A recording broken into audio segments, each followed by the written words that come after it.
Dominus vobiscum.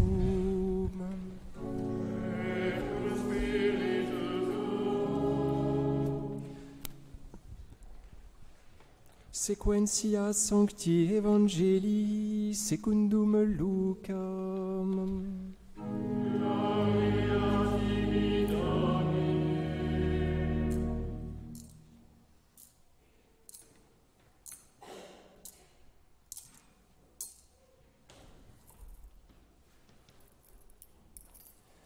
En ce temps-là, Jésus prit à part les 12 et leur dit : « Voici que nous montons à Jérusalem et que s'accomplira tout ce qui fut écrit par les prophètes au sujet du Fils de l'homme.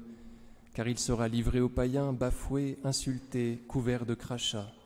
Après l'avoir flagellé, ils le tueront, et le 3e jour, il ressuscitera. » Mais eux ne comprirent rien à cela. Ce langage leur était caché, et ils ne saisissaient pas le sens de ces paroles.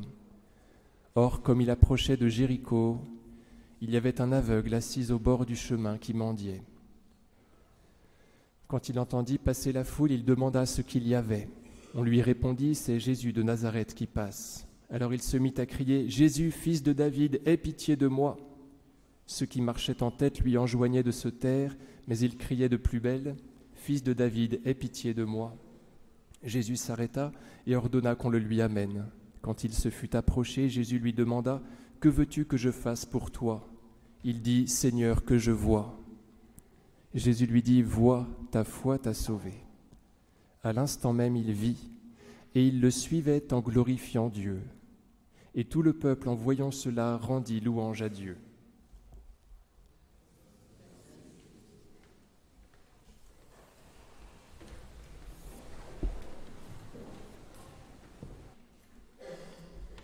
Au nom du Père et du Fils et du Saint-Esprit, ainsi soit-il.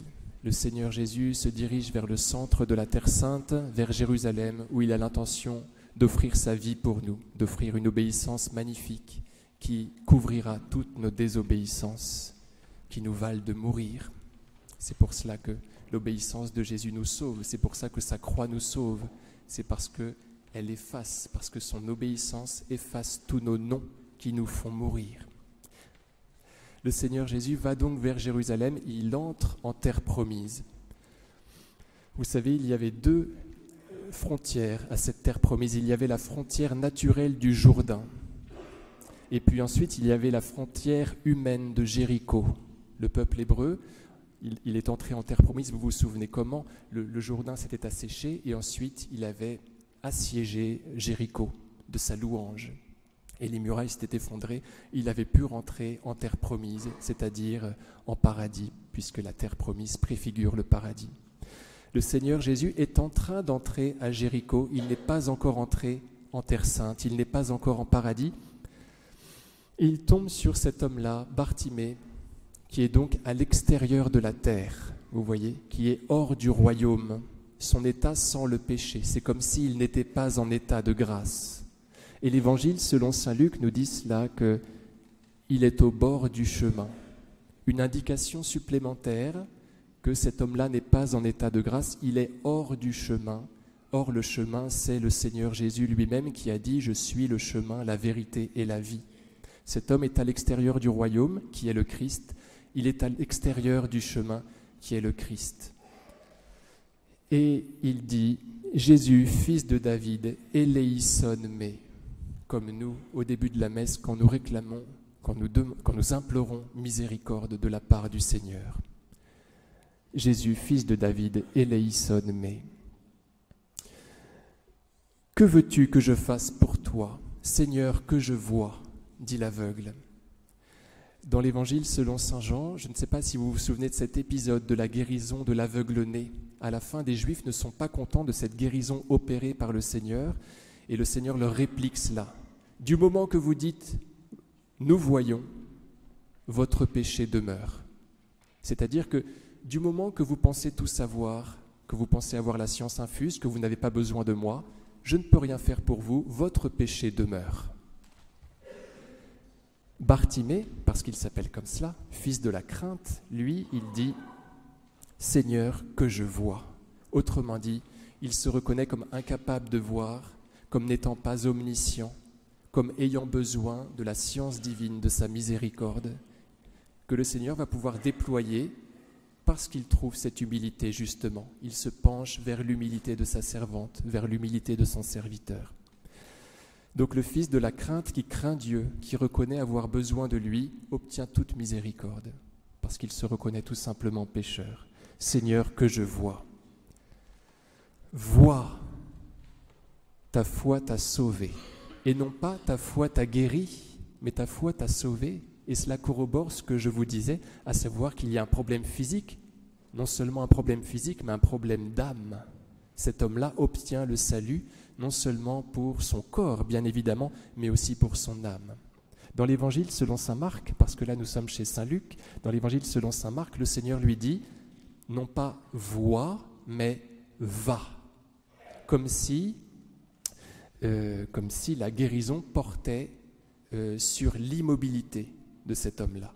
Et cette immobilité signifie son péché, bien évidemment. Cette immobilité qui entre en contraste, et donc qui est mise en relief, qui entre en contraste avec le mouvement du Christ, puisque cet homme-là est bloqué, il est inerte, alors que le Seigneur Jésus passe devant lui et l'emporte.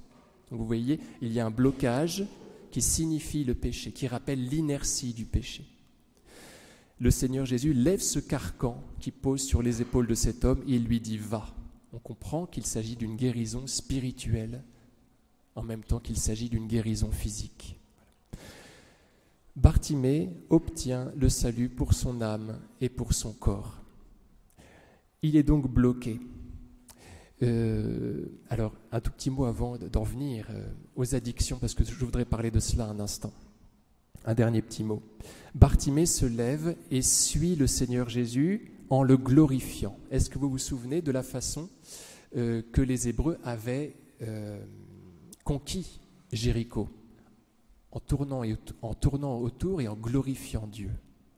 C'est comme ça qu'ils avaient fait tomber les frontières de la Terre Sainte, puisqu'à un moment donné, les murailles s'étaient effondrées à force de louanges. Vous vous souvenez?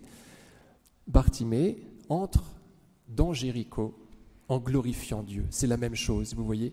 Il loue le Seigneur et il fracasse les frontières de la Terre Sainte. Il entre en paradis par la force de sa louange. Il y a dans l'Écriture sainte cette phrase-là, le Seigneur habite la louange de son peuple. Donc Bartimée se fait habiter par Dieu. Il vient d'être débarrassé de son péché. Il faut qu'il se dépêche de mettre Dieu par la louange. Et par Dieu qu'il habite, il est capable de franchir les frontières de la Terre Sainte et d'entrer en paradis.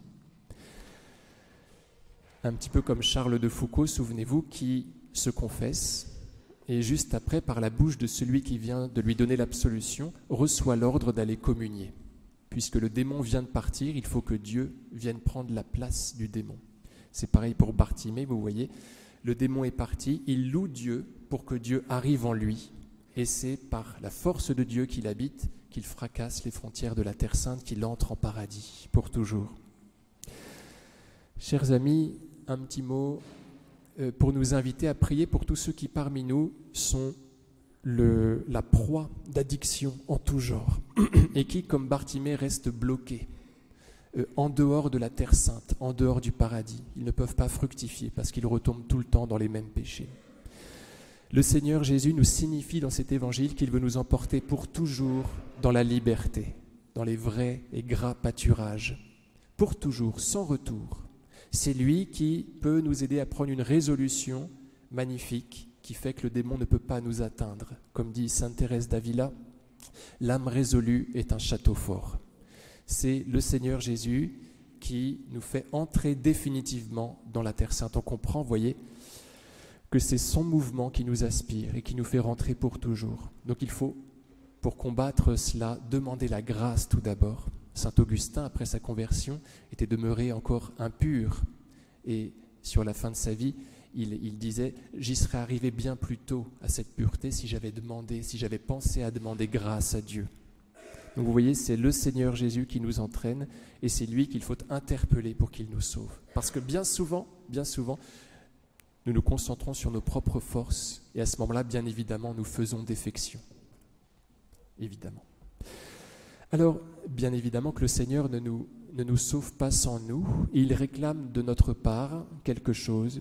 Il me semble que ce quelque chose, c'est le piétinement de notre orgueil par nous-mêmes. Vous voyez, Bartimée, quand il apprend que Jésus passe, il crie vers lui sans aucun respect humain. On lui apprend que c'est Jésus qui passe par là, et alors qu'on lui intime l'ordre de bien vouloir se taire, eh bien, il crie de plus belle, parce qu'il s'en fiche de ce que peuvent penser les gens. Un petit peu comme en Luc 7, la pécheresse, Marie-Madeleine, qui se jette aux pieds de Jésus. Elle va chez Simon le pharisien, et sans faire attention à ce qu'elle pourrait se faire renvoyer, vous voyez, elle fonce vers les pieds de Jésus, parce qu'elle ne pense qu'à son regard. Vous voyez, chers amis, dans les addictions, il faut faire fi, il faut piétiner notre orgueil et bien vouloir crier fort, quitte à être entendu. C'est bien d'avoir non seulement le regard du prêtre dans le sacrement de pénitence, le prêtre qui nous absout, mais si vous voulez, c'est un regard facile, c'est un regard même trop gentil, vous voyez. Voilà. Et il faut, quand il y a un problème, demander à un ami de bien vouloir être le référent. Voilà. Est-ce que je peux te dire un petit peu le fond de mon âme, tu ne le répètes à personne, et je te livre mes combats et mes chutes. Vous voyez, on se met sous un regard extérieur qui n'est pas seulement celui de l'absolution, du sacrement de pénitence, même si c'est déjà très bien. Voilà. Mais cela ne suffit pas. Bartimée, vous voyez, crie, il est vu par tout le monde, il s'en fiche, et c'est comme ça que le Seigneur Jésus va le guérir. Alors bien sûr, il ne faut pas choisir n'importe qui, il faut faire attention à cela, mais c'est important.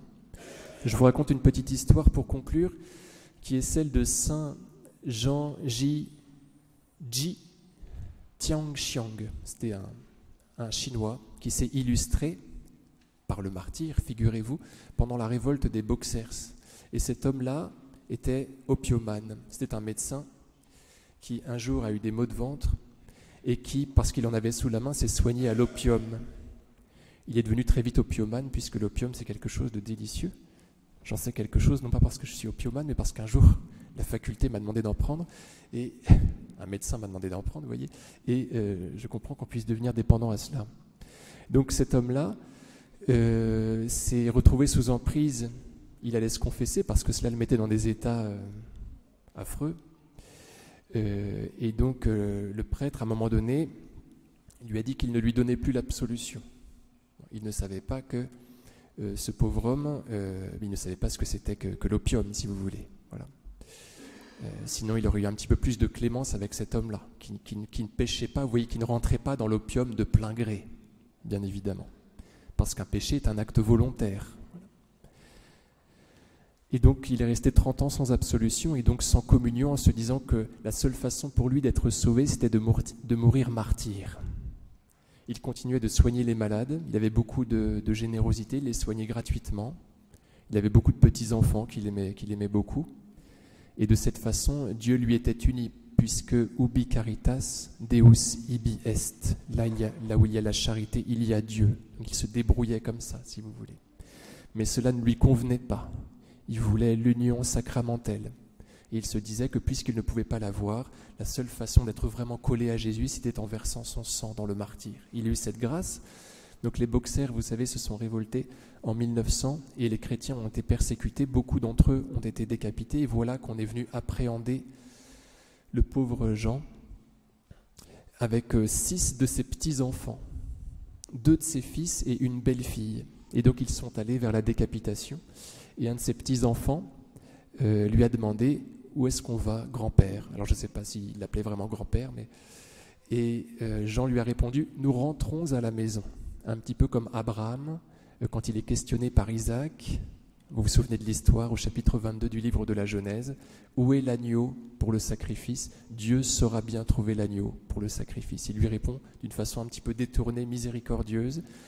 Et Jean demande au bourreau, supplie le bourreau qu'il veuille bien le faire mourir en dernier. Et donc il tient la main de chacun des membres de sa famille jusqu'à être décapité à son tour.